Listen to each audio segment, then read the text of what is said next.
Sasa weekend ndio hiyo imeenda. Unajua venye siku hizi inaisha haraka. Kwa nini? How would you claim that? I don't know why the weekend is moving faster than normal. I don't know why the weekend just disappears. You 1 minute is Friday, the next minute is Monday. No, it depends. When you have resources, the weekend inaenda na vile unataka iende. It's part of my poverty that makes the weekend yes, very very short, very swift. Actually, you are looking forward to Monday. Unataka Monday ifike ndio utoki. Yes. Lakini ilikuwa na majambos. Majambos kibao. What happened? A lot was happening. Arsenal was winning. We had a trace party at the tunnel. Mambo mingi ilikuwa inafanyika. Yes. Kuna jamaa pia alikuwa amelambishwa maziwa, anakataa kuanguka akasukumwa. A lot of things, and once you're given a task, you must follow the brief to the letter. I'm just saying, any job you are given, tafadhali ukilipwa stick to the job, fanya hiyo kazi hiyo. Okay? Yes. I've seen the Inspector General of Police amepropose, anasema watu wakipelekwa kotiko, yes, waje kupiga mask na mangepa na manini na mahudi. Anasema let the suspect go through the shame of the dini yenye wanakuwa prosecuted. Naonanga hizo mapicha. Mtu akikuwa arraigned, unajua hata ujuangi ni nani. Mpiga mboshori yako na mask na sunglasses mzee na ile shuka ya Masai.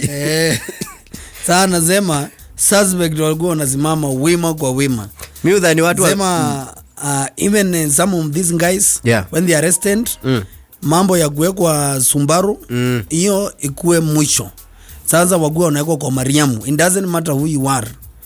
Subaru. Unajua Subaru inakuonekana VIP kidogo. Hata kama kuna kisundo hapo kwa Subaru. Kuna tofauti ya kushikwa na Subaru. Traveling in Subaru and traveling in Mariamu is totally different.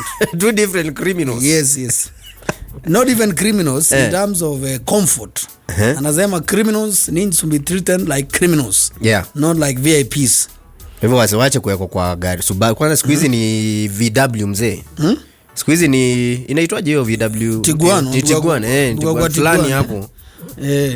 So anasema waje tusome, anasema new proposal seeks to ban hoodies and masks in court.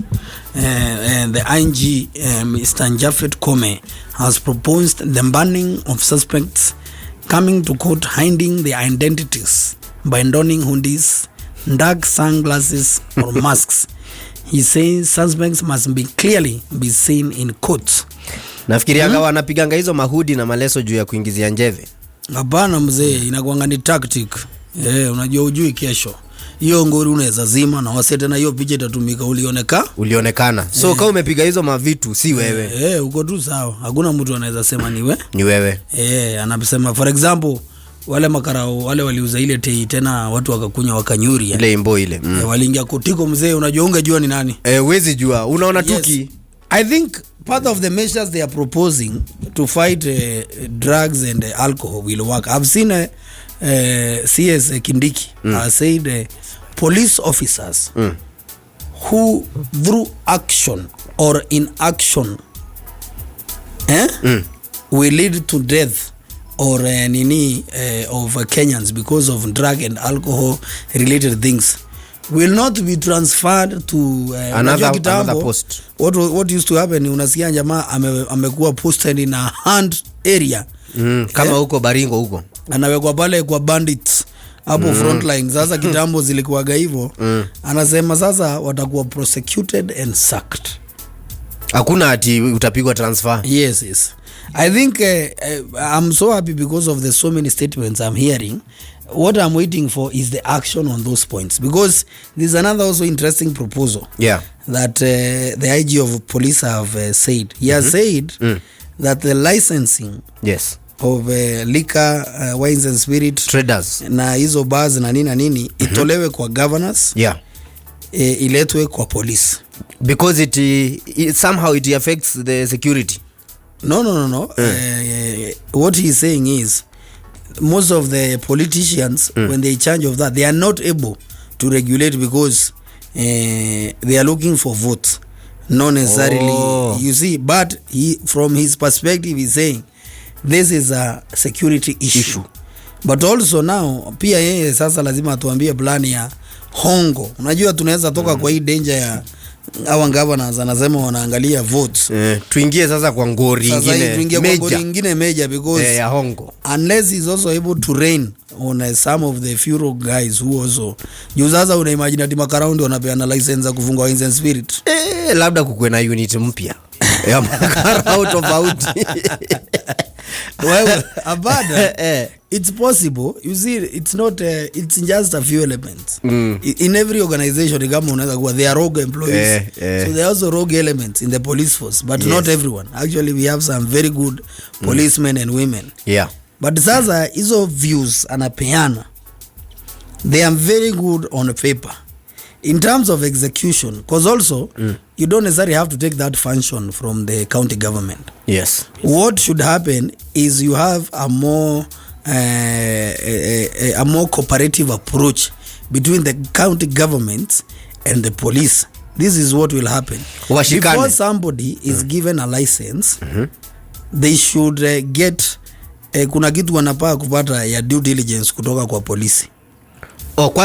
Kwanza kama venye good conduct venye mtu upatiwa. Kwanza polisi wako clear. You see, for you to be given a firearm, for example, as a civilian, there's a process that is followed so that they ensure you are not a mad person, you are not a criminal. Haundi wewe si mtu ya hasira. And why do you even need a firearm? Have you faced any threat that necessitate you to be owning a firearm? Tembeange nayo. Are you a person of interest? Iko mambo mingi sana inaangaliwa. So the same thing, if you want to open a bar, yes, there is a business side. You want to open a bar as a business. But are you ready to comply with the laws, terms and conditions? And also what measures are you putting? Not to police the society, because you cannot sell ati sasa utakuwa unauzia watu taska 2, uwezi uzia mtu taska 5, hapana. But due diligence kujulikana what kind of a person are you? So that in any case mahali yako ile siku kutauzwa illicit brew ama mtu akuja akufe, you can be charged for murder. Wewe ndio uko responsible. They just need to change some of these laws and make it difficult so that only genuine business people who want wanataka kufungua hizo bar watafungua. Juu wako watu wana run hizo business vizuri sana. But the criminals masquerading as business people must be stopped.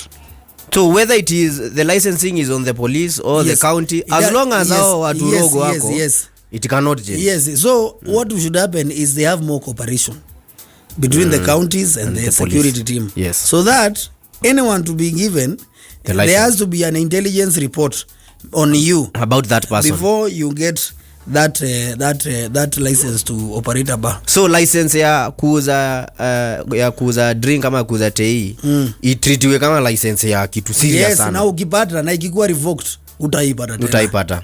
You understand? Because what happens? Watu ufunguliwa, you just go, you change the name of the company, you go, you apply through another company. Unaona, so there has to be a systematic way to stop the criminals who are selling illicit alcohol, and it can be there. That policy framework kutengeneza hiyo si I just it's not rocket science. Needs one meeting in my own opinion. It just one meeting kulingana na ile data wako nayo. You see, like I've also seen the deputy president Ricky G saying that leaders in coastal region are silent while drugs are zinafanya vijana wague mazombi na nini. Juu hata kutoka ile video ya wale majamaa wale wakuhanga lakini hiyo ni gani? Ameinama unawakumbuka? Si ile kitu unapiga umesimama tu unakula pose. Hiyo. You see, I like the activation of finishing drugs and illicit alcohol in this country, but it all boils down in closing the supply chains. The suppliers? Yes. Zinatoka wapi? Because some of these si zinaingia na meli ama ndege. There is no other means. Hakuna mtu mwingine ataleta azipikiwi huko. No. We do not produce some of these things. We don't have the capacity. Yes. Hata mashamba ile labda iko huku Kenya ya banki. Sababu iko watu wako na mashamba. You can imagine. I don't think yote ni imported. Hizo zile za tunasikianga imeshikiwa sijui wapi. Ikitoka sijui wapi. Nini Moyale. Kwanza mawala achujua na shikwa sana waki hiyo njia ya huko Garissa wapi. Zile za Ethiopia. Kimeiva mzee. So it's just closing the supply. If you are able to do that, there will be no noise about drug abuse and alcohol and illicit alcohol. He called on to churches. The people who brings the methanol and the ethanol are stopped. Because it comes, some of it comes from neighboring countries. Yeah. It is known, it's public knowledge. Ni kustop tu hizo vitu. Hizo mashimo za ku. From the source. Yes. He called on to churches, kanisa pia isaidie. Mambo ya drugs. Hiyo ni ukweli. Kwanza hiyo ya church nilimsupport. Unaona? Watu pale, as the miracles are being done, let some of the miracles be to stop proliferation of drugs and illicit alcohol. See, I think kitambo kule Giongwani crusade anytime, because we used to have crusades almost every weekend. Lazima kuna kanisa iko na crusade. Hakuna crusade ungekosa mlevi ameokoka. Hapo tu kwa soko. Alikuwa na wacha kabisa. You know, no, it was just for the moment. A drunk person who was God saved. Wakaenda kanisa siku nyingine kama wamekunywa wakapigwa nao watu. Wakapigwa na wale watu waliwaombea. Mbona wanawapiga? Si labda wamekuja kuokoka tena. So actually you are the church. Unajua kuna hii mambo mingi watu when you see some of the churches watu wanaombewa mambo ya kusucceed pesa na nini. If I think if the church would also address some of the social ills in the society now. Tuweke miracles kidogo.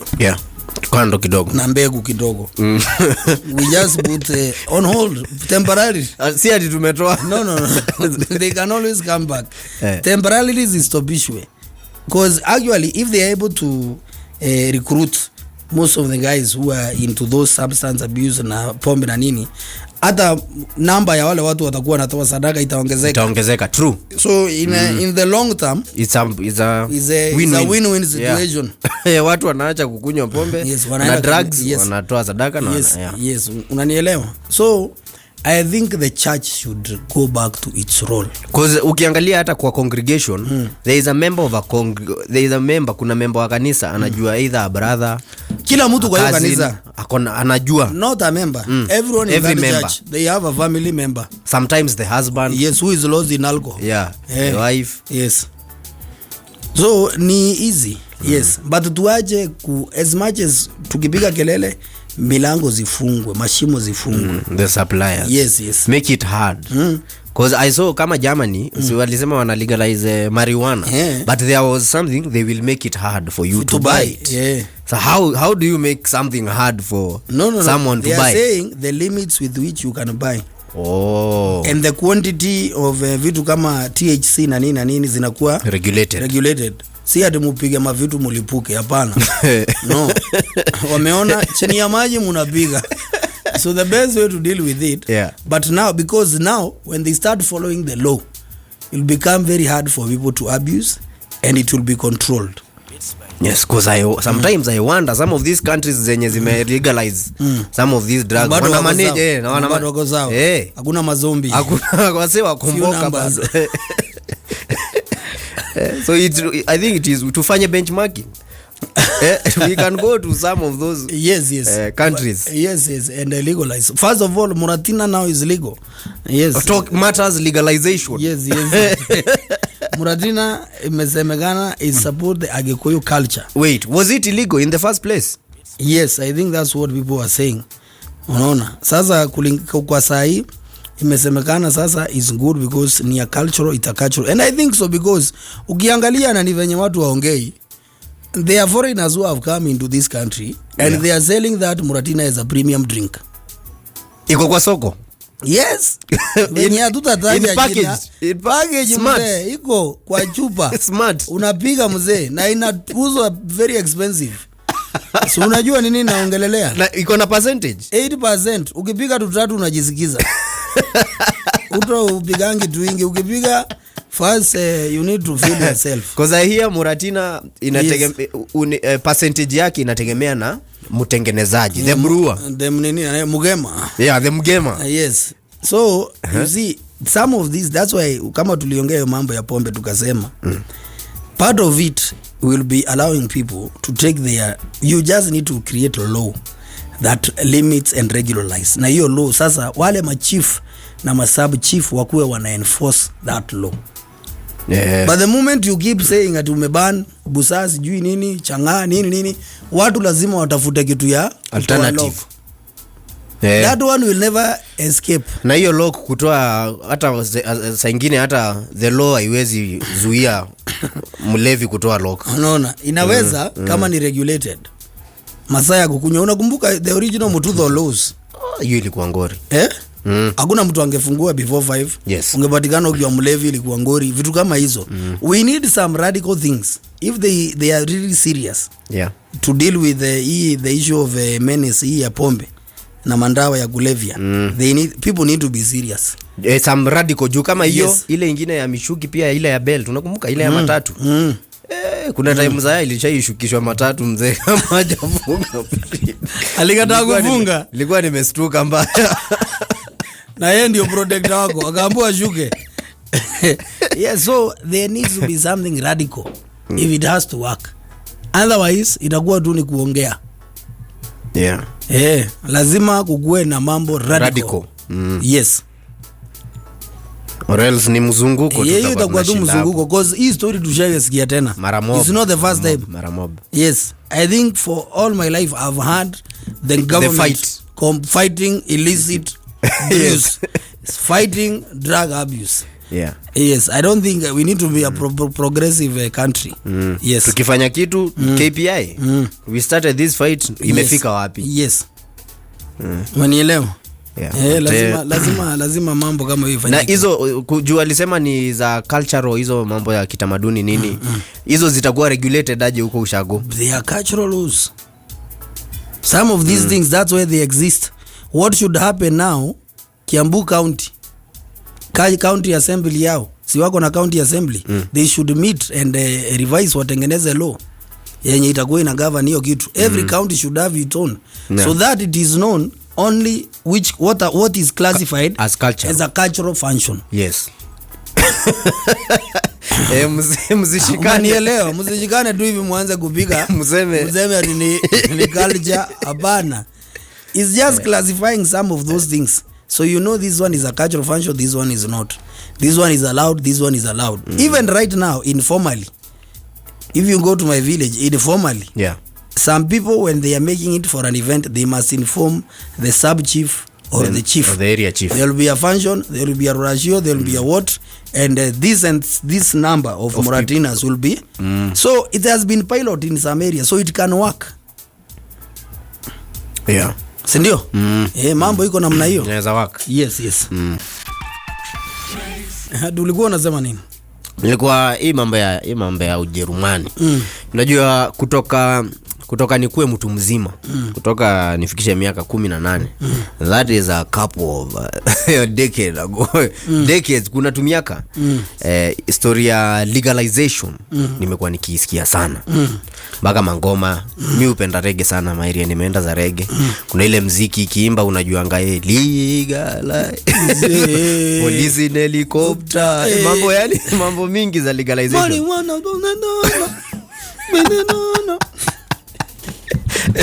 And RIP manze to Peter Morgan jo. Yes. Rest in peace. Yes. So hii mambo ya legalization kule Germany.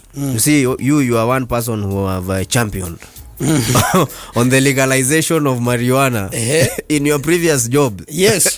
As a spokesperson of the Roots Party. Labda ni nini mlikuwa mnasema? Hii kitu Germany wamefanya ndio mlikuwa mnasema bado? You see, I'll come back why we were championing that. Yeah. We have not stopped actually. Aya. Yes. Unasema bado nobody should assume that safari imeisha. The number of consumers aged between 18 and 25 in Germany has doubled in the past 10 years. Okay? And so what we were championing in the last election, yes, in that political party, was we are saying for medicinal use. It's already being used for medicinal purposes. Iko watu wengi sana around, iko watu wengi sana wamenunulia wazazi wao tu mafuta. Mzazi anakuanga na pain, anajipaka anjuangi na mzazi anajua. Unajua, unasikianga shushu ya mtu labda akona kansa, lakini unasikia ati akikunywa dawa kuna tu mafuta anajipaka, anafurahia sana. Mnapata shushu amechangamuka hata afili pain. Na yeye ujua ni medicinal, ni tule tu mafuta analetewa na msichana yake kutoka maju. Okay, unasikia nililetewa na yes, mtu naletewa na jipaka hivi, nikijipaka mwili inasikia fresh. Okay? Iko tu mafuta, iko watu wana mababa za watu wana cooking oil. Mzae lazima atengenezwe hiyo kakitu. Yeah. Ndio aweze sawa. For medicinal use. Yes. It is being used for medicinal purposes and industrial purposes.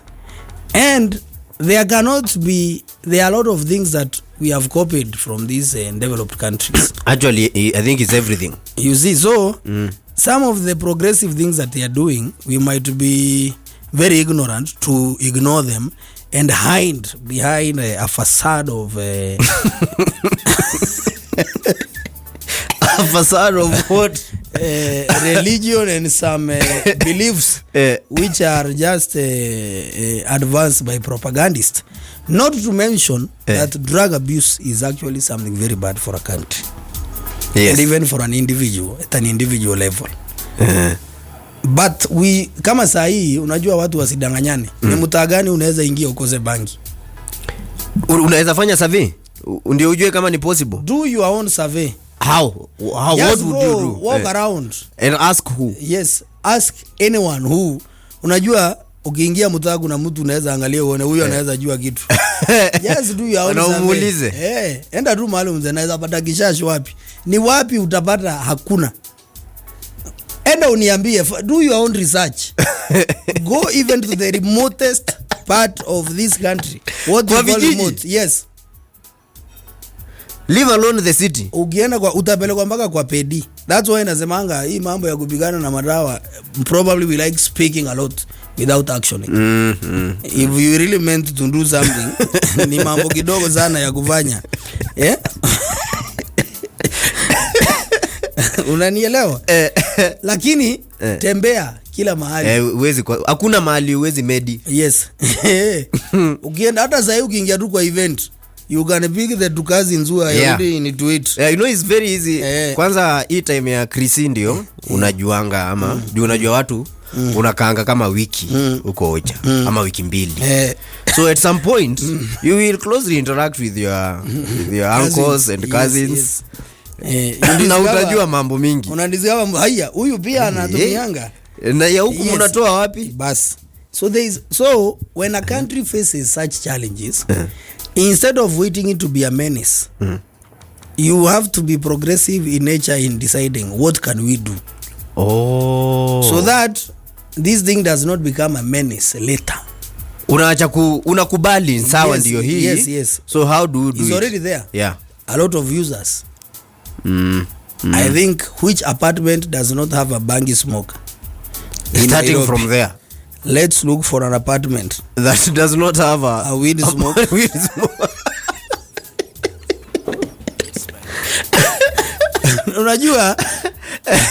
Unajua lazima uangalie. Na unaweza jua kama jirani yako anatumia ama atumii. People always know. So it is as big as probably would like to hide and not say that. Unanielewa? Yes. So ukishajua hivyo, unakuwa progressive sasa. Policy makers need to start thinking about what to do before it becomes a menace. Because if they don't, then now we'll deal with it when it's a calamity. Hapo ndio calamity sasa inaanzianga hapo sasa. Yes, because what we are advocating for is medicinal use, industrial use. Na hata ndio ulikuwa ukiona viongozi wa kanisa wengine wakiongea kutupiga, tunasema si ati Wanjakoya, if Wanjakoya does not become president, people will see ati watu wataacha kuvuta bangi, watu wataendelea. Because personal use is still there and it's happening. Lakini hata kama sielewi kwa nini viongozi wa kanisa wanafaa kutupiga when actually the king aliamua watu wake wa health waliamua wamwambie a deal now. You know he was diagnosed with the cancer. Yes. And so he is using potions and zinaitangwa aje herbs and potions. Ule king wa pale UK. Yes. Yes. Hata hapa kuna viongozi wa kanisa wanatumia. No, like those are the high priests.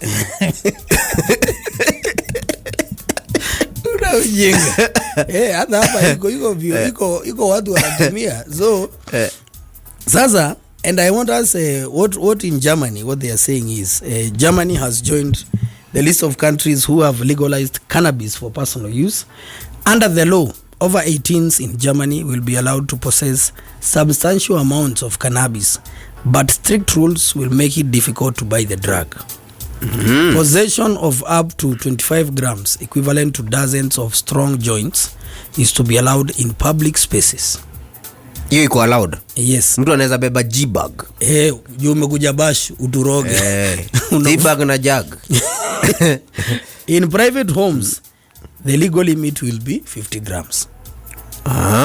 Okay. Mtaani ni mob. Yes, so but because a ferocious debate about decriminalizing cannabis has been raging for years in Germany, with doctors groups expressing concerns for young people and conservatives saying that liberalization will fuel drug use. And so there is still a danger. Yes. Si ati ni kitu ati sasa ati wanafurahia sana. But what they are trying to do is a way is dealing with it. Yeah. So ikikuwa medicinal ina yes, because unaona kama hapa kwetu shida unapata sasa kijana wa pale campus anaipiga mzee, anaipiga aendi daru nini hizo mavitu zote. So the dangers are there. So kwani nikuulize mwenye anatumia mafuta na mwenye anapiga moshi are they not both using marijuana? No. It's differently. Because hii moja unajua mafuta haiwezi kuwa addicted. Moshi ni za kushika. Kwani mafuta ishiki? Ni ya pain, inapunguza pain bro. Unaona, of course itakuwa na ka element shosho ako happy sana, but ni side effect. Unanielewa? So wanasema the reason why Germany is doing that is because listen, once they want to undermine the black market, protect smokers from contaminated cannabis. By the way, one of the biggest dangers even in our country is contaminated cannabis. Jamaa sometimes ujui imekuja imefungwa na nini, kweli ilikuja nini, jamaa umjui akisandi vanawekanga nini, imeshikiwa sijui wapi. Yes, imewekwa kwa sel sijui wapi, bas imemwagikwa sijui na nini, imekuja imekufikia, bas imeroliwa umepiga. So they have to protect, and ukiona vitu kama hizi wameanza kustudy wakajua what are the dangers, unaona. And also they want to cut revenue streams from organized crime gangs. Revenue streams. So unapata hizo gangsters au magangster wana fund vitu fulani. Unajua sasa kama saa hii ikakuwa legalized haitauzwa na siri. So actually kutakuwa kunajulikana Cliff anauzanga bangi. So you actually start paying kuna familia taxes. Kuna familia mingi sana, some of their watoto wataingia kwa hiyo hustle immediately. Kiulizwa nani anafanya ni wanauzanga bangi pale Kalio bangi wako iko na self help group walishikana wakanunua kashamba. So wanataka, unaona sasa itafanya watu wenye wanaziuza na nini contamination hizo mavitu zote. So but there was a very stormy session in Bundestag, Germany's parliament. The vote was eventually passed by 407 votes to 226. Kwa hivyo ilikuwa tough. Ili face opposition bado strong pia. Nini? Hiyo vote kama ni 47 to 2. Yes. 2 what? Was 47 to 226. Hiyo ni difference watu wangapi? Alafu unasikia smoking cannabis in some areas such as near schools and sports ground will be still illegal. Ochuo uwezi enda tena. Ati grao ya chuo hii place fit ya kuseti. Haidi anasemaga Leondi anasemaga hiyo kitu. So originally the law had proposed to allow plants for licensed shops and pharmacies to sell cannabis, but this has been scrapped over EU concerns that this could lead to a surge in drug exports. Instead, listen to this, non-commercial members clubs dubbed as cannabis social clubs will grow and distribute a limited amount of the drug. Each club will have an upper limit of 500 members.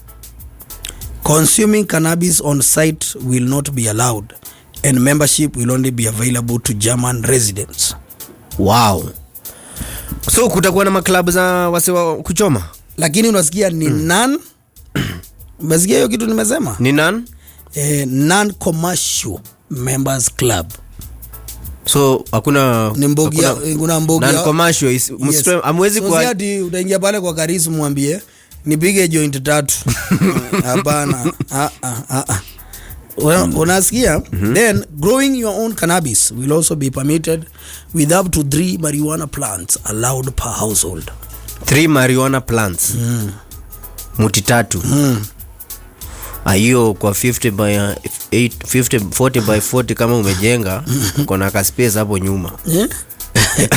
Kuna majamaa wanaguanga hujaje na mdema wagina jamaa wamekwambia hiyo ndio hii. Watu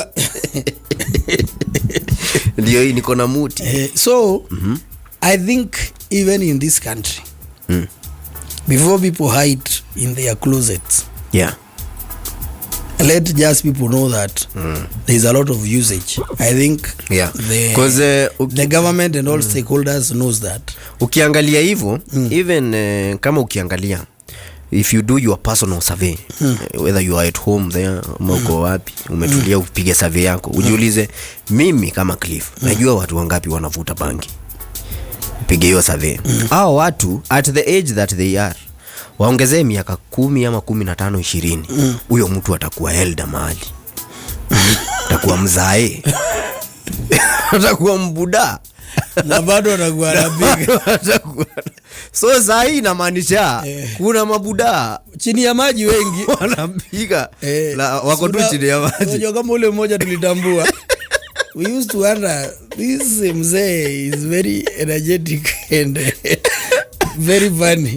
Kumbe chini ya maji jamaa anakuwa anachangamuka. Anaingia mahoya mzee kama agoma vitu mbaya. Ako fiti. So ni boy address you from that from a very creative angle. Yes, because you know like our neighbors in Uganda they are already doing export For real? Yes, Rwanda they are piloting. They have a very big farm already. I think hata hiyo story ya Rwanda hiyo. And of course we cannot even discuss about Ethiopia. And now Ethiopia has M-Pesa. Development. So mambo ni mingi. But it must be watched because it can destroy our society. However we look at it, si kitu fiti. And of course tunajua pia kuna wasee pia pale mtaani imemess. Ni kama venye makondieche zilikam. Watu walijua MOH walijua watu hawataacha kuchangamka. Na hii kamngwengwe iko. So the best thing ni watu waendelee lakini bado wakuwaji protect. Lakini mumezichukia sana. Hapana. MOH has not reported the last time they had a shortage of condoms. Mzee hazichukiwi. Pendeni mipira jo. Watu kidogo watu wanafikiria nini imeisha ama imedisappear. Watu wapende mipira. Ni muhimu sana. Very important. Yes, and we come back nitakwambia story ya Anaconda. There is an interesting the fact. Movie? No, not the movie. The real snake na. Sawa mzee. Sasa unajua hii mambo ya deadbeats. Sidhani ni kama ingekuwa kama tuseme wasichana wangekuwa wanafanya kama vile nini walikuwa wanafanya Nani huyo? Hii watu inaitwa like anacondas, you know, unajua anacondas? Yeah, I know about the movie. Kuna hiyo movie na ilikuwa deadly mbaya bro. Kwanza ya Afro. Afro alidu anaconda. Aliuzia watu uoga nayo. Mbaya. Nyoka kimoda, nyoka kimujino mzee. Inakumeza inatulia. Ina relax. So this is why this is how female anacondas avoid deadbeats. That our friends need to start doing. So female anacondas eat male anacondas after mating because the male provides good protein for an expecting mother, especially one who fasts the entire 7 months of pregnancy. What? Okay? Inaimeza? Ongo kushakuliwa kitambo. You will not be existing. Yes, so hiyo tu ni mambo tu ya town. Lakini nikuulize, kwani nyoka inazanga inatoanga watu wangapi pa eta nini? One nini? Tuseme inataka maika ngapi on an average? First of all, I've never seen. Unajua mayai ya nyoka? I've never seen where a snake would be inaficha mayai yake. Do you have those facts? Kuna kuaga na mastori ati mtu anaweza pata mayai za nyoka mahali. Azimali? Azivunje. Lakini huwezi fanya hivyo hiyo nyoka ikiwa. Kwa nini? Itakumaliza. Inaweza kuchangamkia. So the question is nyoka ni kama kuku, unajua kuku average depending na kuku yenyu venye iko. Ndio mnaiwekeanga zile the number of eggs that it will italalia. Na kama mnakuanga mkistave inapiga mayai zake mbaya. Kuna kuku mnaiwekea mayai 10 inachomoa tu vifaranga 2 ama 3. Ni either itakula hizo mayai zingine ama zingine iwache ziharibike. So depending. Hizo zimeharibika sana ndio ulikuwa tunabeba tukienda factual films. Ya kazi gani? Na venye hiyo kitu inanuka? Mzee sasa utagongwa nayo. What? Huwezi fanyia mtu hivyo bana. Buda zile unavaa ushikwe. Zile unaona zile masinema za watoto kaeni chini. Factual films. Mzee umekaa pale lembe ndio hiyo gedhayo mzee na wewe. Itwa gedhayo. Si utanuka kaa sewage siku 3. Hiyo ndio ilifanyanga nishikwe. Wakati you know I used to sneak out of the window to go and watch factual films.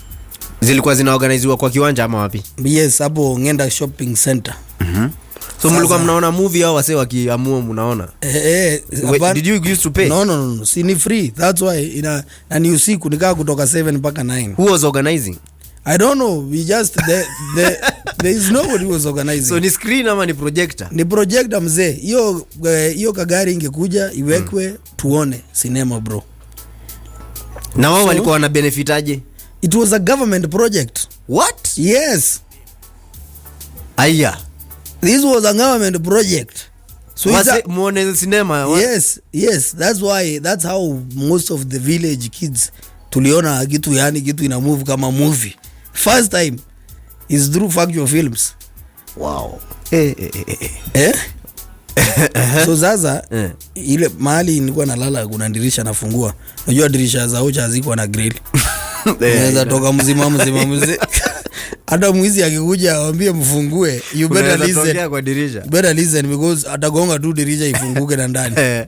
So unatokea naenda narudi masaa yake. But those days now the challenge was I must probably feign I'm not feeling so well so that I sleep early. So that I sneak early. Sasa kuna siku nilirudi bana nilikuwa nimegongwa na gedhayo. Hiyo mayai. Hiyo smell mzee. But mbona mtu akupiga nayo ama ilikuwa tu ni mwenye itapata? I think it was a culture. It was a bad culture that guys were using. Ni kama the culture of the flying toilets. You've heard about them, eh? Yes. I used to hear of those stories. Yes. So sasa ilikuwa mambo ilikuwa ni namna hiyo. Though ilikuwa real juu babu yangu akinipeanga stories za tao ashaitishiwa hapo tao. Na shondi. Na choko je. Na amepiga hiyo suit yake ya white ya Salvation Army. Suit ni ya white alikuwa amepiga hiyo. Anao mavi mtu akitokea nayo inabidi. Utati. Negotiate kidogo. So ilibidi afanye nini? Alitoboka.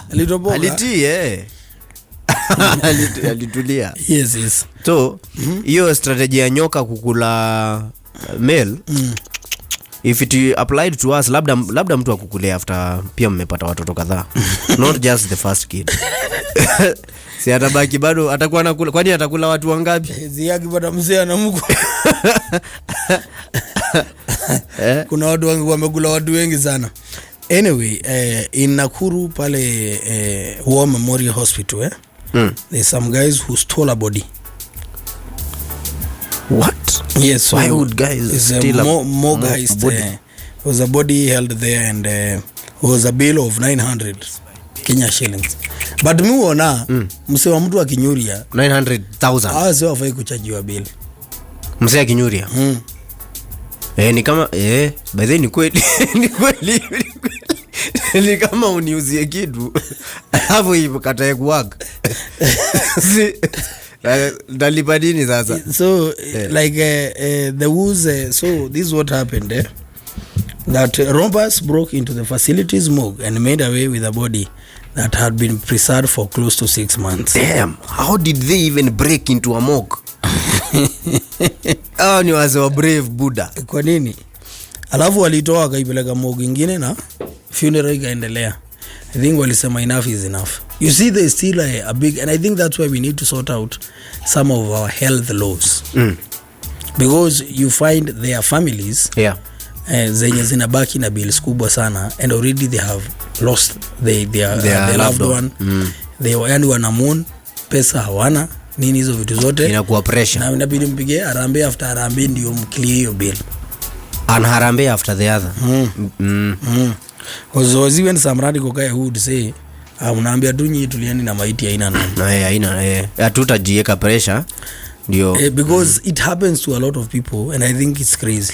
Naona afadhali walipe majamaa waibe ni cheaper kuliko kulipa hiyo bili kwa huko. Kina kama wanaitisha so Tunaenda lini? Inwe mwatulehera mwiri balance tuwadunga. So because I think sometimes people want closure and the only closure will only come kama hiyo ceremony imefanyika. Would you participate in such an activity? Yes, I would. Kama hakuna amani nyumbani, unajua mwezi tulia bro, mkijua labda mtu wenyu jua kwa kutu kwa mog na alinyure na mjaimzika ati juu ya maziwa fulani na mnaangalia wochi mwenye yako pale, lakini hii dark lakini mbona mtuli yuko hapo agonyo mtaani na ako area noma ni mnajua mahali yako. Ndio basi that's better. Ama lazima akaribia kwa hapa mtaani. Lazima mumzike. Closure. Yes. Na pia zile vimila sijui nini. Utaanza kusikia mavitu haziendi fiti. Ati nani jamaa hajatulia. Hamtaki kulipa hiyo maziwa. Atulie. Siada kuanga amekula moto na nyinyi. Amutagangi arrest. So maswara ziko hiyo mtaa yenu ni mob. Ni mob mtu akivutwa kazi jamaa amekula moto. Mzae amejaa. Na mpaka alafu sasa kuna kuja na watu wanakuja na teachings. Hizo ma story. Hizo vitu maombi sijui nini. So hata mnaambiwa the only solution. Moja hata anaweza ziko hadi usiku. Ndio mambo yenyewe anze. Ndio tu hiyo ngori ishi. Lakini sasa unajua kuna watu wanasema mnafanya hivyo lakini maswara bado zinaendelea. Bado zitawafuata. Yes, na lazima nikuambie OnlyFans is the most lucrative side hustle. What does the word lucrative mean? Like well paying, my brother. What? Yes. Kwa hivyo ni ukweli. Lakini sasa OnlyFans vitambi. Is that information coming so late for other people? Anasema in not so surprising news, OnlyFans is a pretty lucrative side hustle.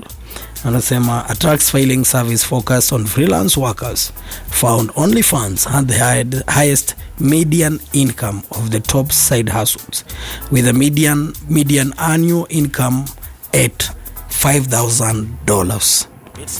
$5,000 in a month or kama hiyo ni monthly mzee. Niliona John Cena pia alijitweka kwenye OnlyFans pale mzee. Now you can see him. Time to knock down some money. Si hata Snoop niliona. Sasa hiyo Snoop alikuwa ameambiwa ingie, lakini akasema wife yake alisema njwanga yao izionekane in public. Hiyo ni private property. Alisema yeye mwenyewe anajua hiyo ni mambo ya kifamilia. Lakini si Snoop nilikuwa nasikia ngati yako na ngwati fulani hapo ilikuwa noma ama zilikuwa ni mastori. Hizo ni vitu mlikuwa mnauza huko ucha uoga. Hadi anakuwa kama ameipiga pete mzee.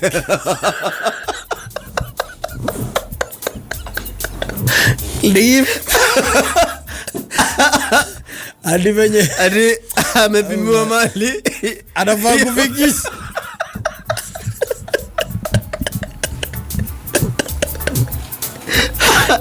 Ai kweli. No, si angekuwa shasema kwa podcast. Angekuwa podcast mingi sana sasa. Angekuwa shasema. Kuna wase by the way alikuwa anatishiwa. Ndio amekuwa ring hapa anafanya na kufikisha.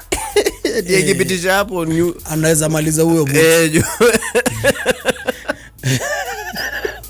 Wewe unaenda unapiga yako inazama yote na bado unaambiwa dipa mzee unaanza kuona disabled. Kiwete. Mambo iko namna hiyo.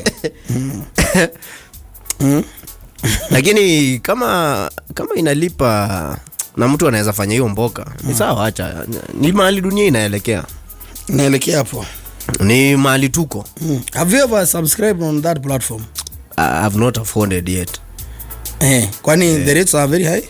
I have checked the rates. But are they friendly for Wanjiko?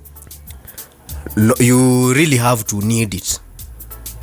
But it's not. What do they show? Do they show? Is it? Are they just showing their body parts, or is action, or what is it? What is it as an OnlyFans would I like to see? Or it's anything? The difference, or everything has a price. Ni kama venye huyu anauza kuku, huyu anauza mayai ya kuku, huyu anauza mayai ya kuku na yenye imepikwa na haijapikwa. So everyone serves different. Nilisikia kuna wengine wako TikTok ati wao wanaitisha 100 wanatuma picha ya nini? 100? 100? 100 ni ya picha. Na alafu ukitumiwa picha hao wanapiga ni OnlyFans ya black market. Mbegi ndogo inaangalia customer. Mingi unapata kama subscription ni kama ma $20 huko, ma 30 per month. Na kuna I think the only interaction I think is screen. Oh, the screen. Yeah. So you just watch nini? I don't think is there lives? I don't think there's those who do lives, but I don't think you can on communicate with the audience. Yes, no, with the person directly. Oh. I don't know. Siko sure. Okay. You need to do some research. I think I will subscribe in one of ndio nielewe. See, you have to be in the ground. You have to go undercover. If you want to find out some utaingia wingi na uniform, utaingia na username unajiita odds 269. Anyway, that's what it's being said. So na hapa watu nasikia wanatengeneza kakitu maziwa. Yes. Unajua kuna watu wanasikia hizi muziki shinda ni sometimes when you listen to music you should listen to music like the way you watch movies, or kama cinema, the way you watch movies and they are movies. Yes, ama wrestling. Yes. However attached you will become to the characters, the film, it is movies. Yeah. So there are people who sometimes they listen to music alafu anaichukulia very personal, literally unaanza kuhit kurana watu huko kina kuramba mzee. Kwa hiyo harakati ya hitting and running unajipata wewe ndio ulijigonga. Na unatumia hiyo kangoma sana. Unajua nimekaona kanatumika sana kwa mastori na watu fulani. Wao wanajua ni nini wanafanya. So it's good that people don't apply. Yeah. music literally to their lives. Naweza umia sana. Manielewa? Na sometimes hata haujui maana ya muziki ni nini. Ni nini? Wewe una pia tena angalia mwenye ameimba. Mwenye ameimba pia au compare.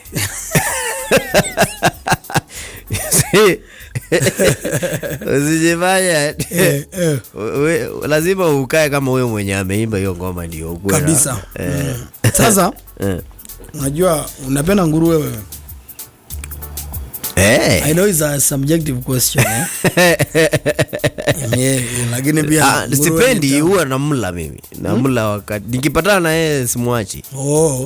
Because there's some people who are saying that some pork sold in Nairobi and neighboring towns might have some harmful parasite. Parasite. Wanasema 1 million residents of Nairobi and the surrounding areas are in danger of catching a parasite from unprocessed pork from Kiambu County. A recent study by scientists from the International Livestock Research Institute in collaboration with the University of Nairobi Department of Public Health indicated that over 1 million people living in Nairobi are at a potential risk. According to the study, for every 100 pigs sampled by the researchers, about 34 of them had the harmful parasite called Toxoplasma gondii. Gondii. Yes, and the study is warning that this parasite is a public health risk with likely dire consequences, especially for people with compromised immune systems and expectant mothers. Nguruwe. Lakini nguruwe unajua kudishi nguruwe imeanza kuwa famous sahi nimeanza kupatana nayo sahi nikiwa mtu mzima. Kitambo ilikuwa once in a blue moon. Hata tabu. Watu wale wanakulanga nyama ya nguruwe wale. Watu hatari. Hata wanaogopa hiyo mtaa. Unajua nilisikia inatishia mandevoshi sana. Ati majini mzee azikaribii mali. Kama unaona pork center hawezi piga biashara yako. Pork center huwezi funga. Ulikuwa na interactaje na stories za kudishi nguruwe huko kwenyu? Mlikuwa mnatoa wapi? Hata sisi zilikuja baadaye sana. Ndio tukaanza kuona zile announcement. Nikuga dhenjo nguruwe kwa Mr. Clifton buy down. Mlikuwa mnapikiwa announcement? Na zinekwa unajua gukangu alikuwa na shop.